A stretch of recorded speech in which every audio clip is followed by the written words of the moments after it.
یہ ایک دوست نے مسئلہ پوچھا ہے، پہلے بھی پوچھا تھا. میں چاہتا ہوں کہ آج اس وقفے میں اختصار کے ساتھ یہی مسئلہ بیان کر دیا جائے.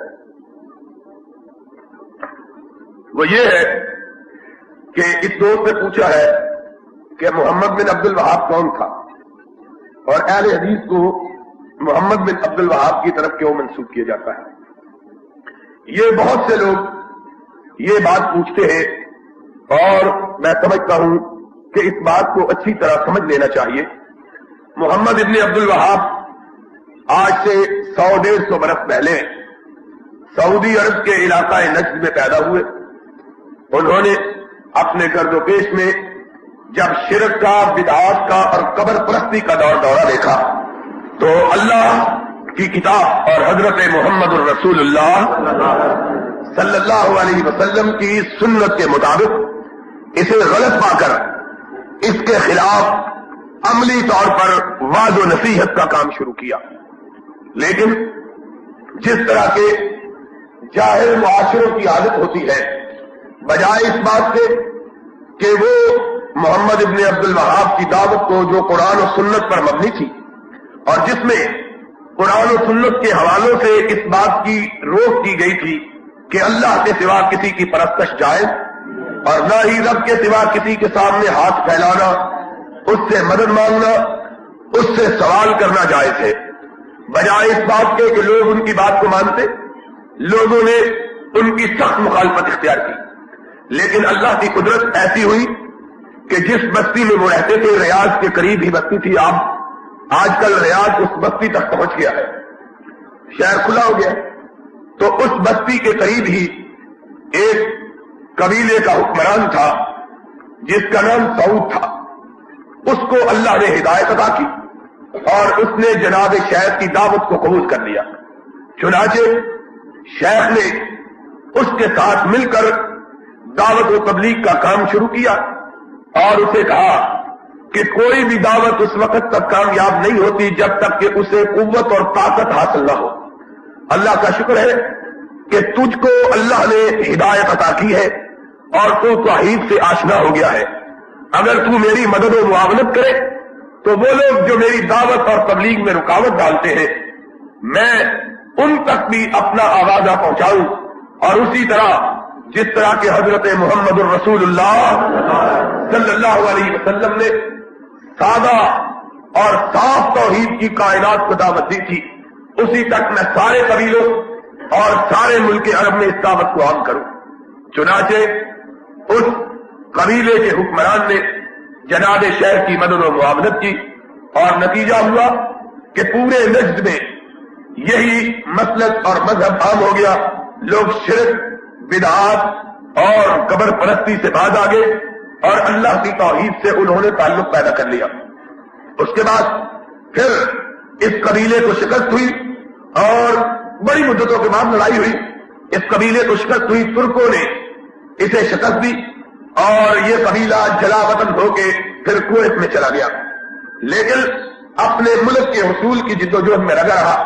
آخر آج سے کوئی تقریباً 55 سال پہلے، 70 سال پہلے موجودہ بادشاہ کے والد عبدالعزیز نے دوبارہ نئے سرے سے نجد و حجاز کو فتح کیا، ترکوں کو وہاں سے نکال مار بگایا اور اسی دعوت پر مبنی نظام کو پورے سعودی عرب میں نافذ کر دیا.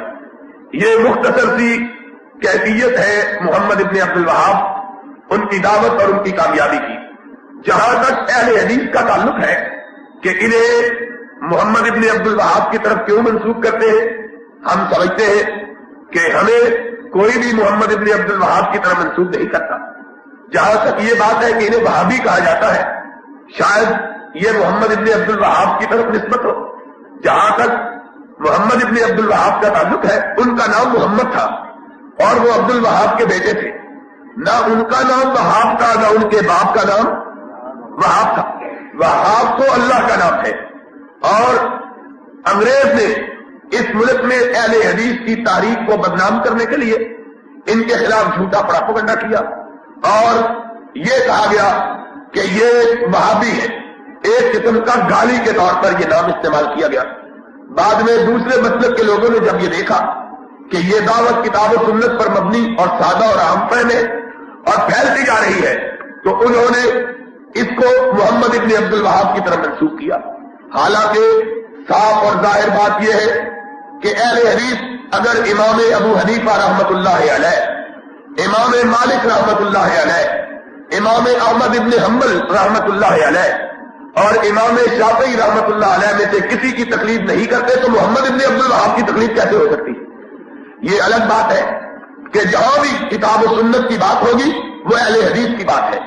اس لحاظ سے محمد ابن عبد الوہاب کی دعوت میں اور اہل حدیث کی دعوت میں قدر مشترک ہے کہ دونوں دعوتیں کتاب و سنت پر مبنی ہے، اور دونوں دعوتوں کا مدار یہ ہے کہ اللہ کے ساتھ کسی کو شریک ٹھہرانا جائز ہے اور نہ ہی غیر اللہ سے کسی قسم کی مدد و معاونت مانگنا جائز.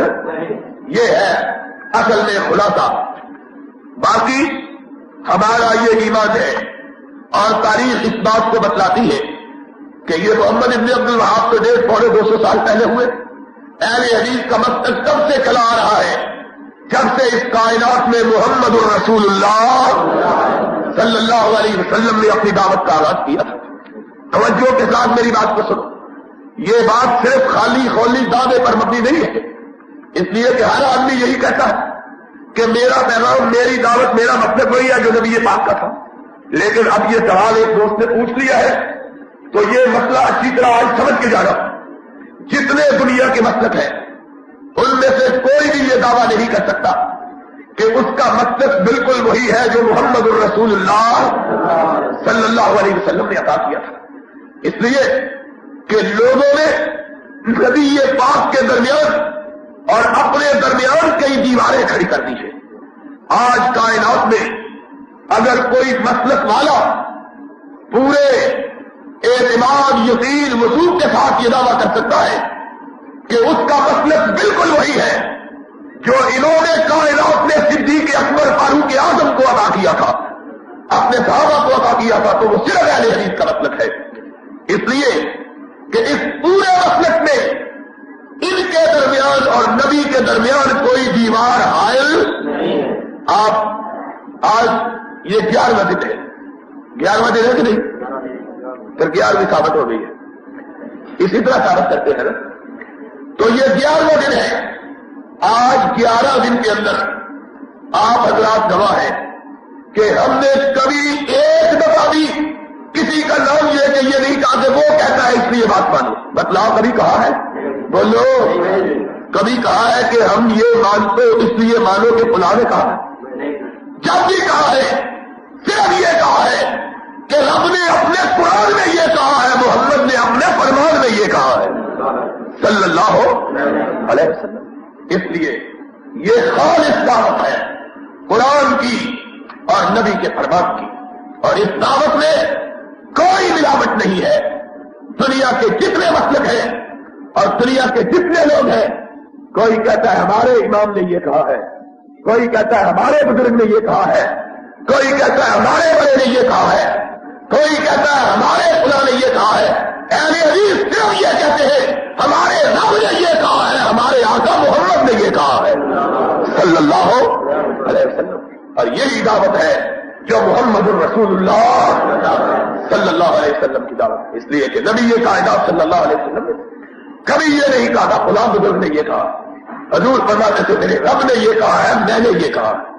یہی دعوت آپ نے صحابہ کو دی، اور آج اسی دعوت کے وارث اللہ کے فضل و کرم سے اہل حدیث ہے. آپ کو مبارک ہو کہ اللہ رب العزت نے آپ کو اتنا کھڑا مسلک عطا کیا ہے کہ پوری کائنات کے اندر اس سے کھڑا مسلک کوئی دوسرا موجود، ہر مسلک میں کھوٹ ہے. اس لیے یہ بات پلے سے باندھ لو. اب دوست نے پوچھ لیا ہے تو بات مکمل ہو جائے کہ نہیں؟ آج یہ بات پلے سے باندھ لو کہ دودھ خالص اس کو کہتے ہیں جو بھینس کے تھنوں سے نکل کر آیا، اس کو خالص دودھ صلی اللہ آؤ. دنیا والو آج کہاں بچ کے پھرتے ہو؟ کوئی کسی طرح بلاتا ہے، صرف دنیا میں اہل حدیث کا مطلب کہتا ہے جو دنیا والوں کو کسی کی طرف نہیں بلاتا ہے تو یا رسول اللہ کی طرف بلاتا ہے یا رسول کے رب کی طرف بلاتا ہے صلی اللہ علیہ وسلم. تو اس لیے ہماری نسبت اگر ہے تو یا اللہ کی طرف ہے یا اللہ کے رسول کی طرف. اب سوال یہ پیدا ہوتا ہے کہ ہم اپنے آپ کو اہل حدیث کیوں کہلاتے ہیں؟ اہل حدیث کہلانے کا معنی یہ ہے کہ ہم دنیا والوں کو بتلاتے ہیں کہ جب تم نے اپنے آپ کو بستیوں کی طرف اور جب تم نے اپنے آپ کو بندوں کی طرف, یاد رکھنا بات نہیں سمجھ آئی, جب تم نے بولو ایک بندہ اللہ کا نیک بندہ امتی مالکی امام مالک کی طرف, حنبلی امام احمد بن حنبل کی طرف, حنفی امام بندوں کی طرف اپنے آپ کو منسوب کیا کہ نہیں, اور پھر یا بستیوں کی طرف. کوئی بریلوی کیا ہے ہندوستان کی, اور کوئی ہمارے دوست ہیں اچھے ہیں دیوبندی کیا ہے ہندوستان کی ایک ہے بستی. اور اہل حدیث نے کہا تم نے اپنے آپ کو بستیوں کی طرف منسوب کیا, بندوں کی طرف منسوب کیا, اور ہم نے اس وقت کہا کہ یہ حدیث بہت یؤمنون اللہ نزل احسن الحدیث. حدیث کا لفظ جو ہے یا قرآن کے لیے آیا ہے یا محمد کے فرمان کے لیے آیا ہے. ہم نے نہ بستیوں کی طرف اپنے آپ کو منسوب کیا نہ بندوں کی طرف کیا, ہم نے اپنے آپ کو منسوب کیا یا رب کے قرآن کی طرف کیا یا محمد کے فرمان کی طرف کیا ہے صلی اللہ.